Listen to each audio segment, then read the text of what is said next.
Bonjour, donc correction de l'exercice 8 cette fois. J'ai remis les prérequis, les rappels que j'avais mis pour l'exercice 7 parce qu'on va en avoir besoin de la même façon. Donc on doit cette fois démontrer, enfin d'abord calculer un produit scalaire. Donc on va commencer par faire ça. Donc ce produit scalaire c'est BA BC. Du coup, on va d'abord déterminer les coordonnées de BA, sachant qu'on a les coordonnées des points 1, donc ça ne sera pas très compliqué. BC.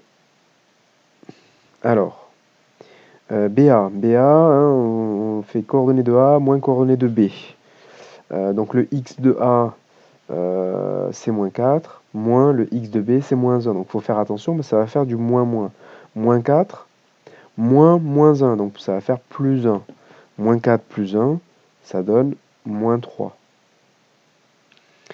Bon, en fait, je vais peut-être même le détailler rapidement. Ça sera plutôt mieux comme ça. On va faire moins 4, hein, moins 1. Au moins celui-ci.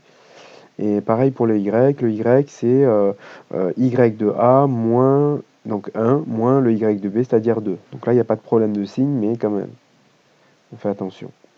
Ce qui donne pour BA, moins 4 plus 1, donc ça va faire moins 3, j'ai dit. Et 1 moins 2 qui fait moins 1. Pour le vecteur BC, même chose. Je fais d'abord les coordonnées du point C moins les coordonnées du point A.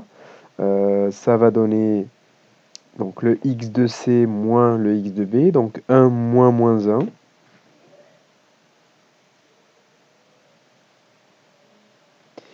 Et donc pour les y, donc y de C, donc moins 4, moins y de B, c'est-à-dire 2. Donc ça va faire moins 4, moins 2, ou encore, donc 1 moins moins 1, ça fait 1 plus 1, donc 2, et moins 6. Alors maintenant que j'ai les coordonnées de BA et de BC, je peux appliquer ma formule du produit scalaire avec les coordonnées, BA scalaire BC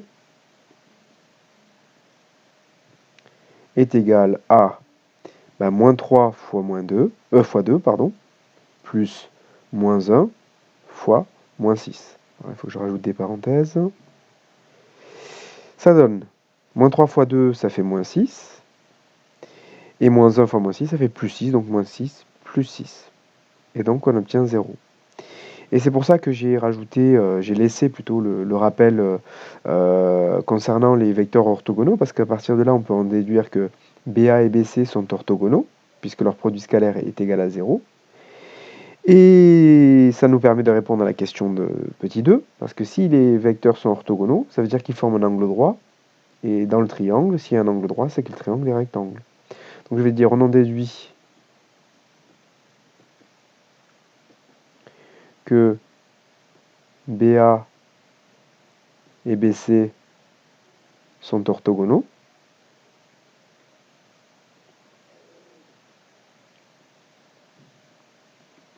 Et donc, que le triangle ABC est rectangle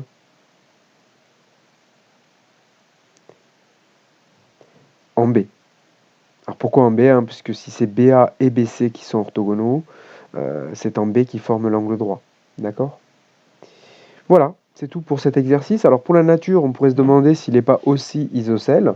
Pour ça, il faudrait calculer les longueurs des deux mêmes côtés où le triangle est déjà rectangle, c'est-à-dire les longueurs BA et BC. On sait faire, hein, c'est la formule avec la grande racine carrée, mais il ne l'est pas, hein, isocèle, il est juste rectangle. Donc voilà, ça clôture cette vidéo. Je vous dis à bientôt pour une prochaine. Au revoir.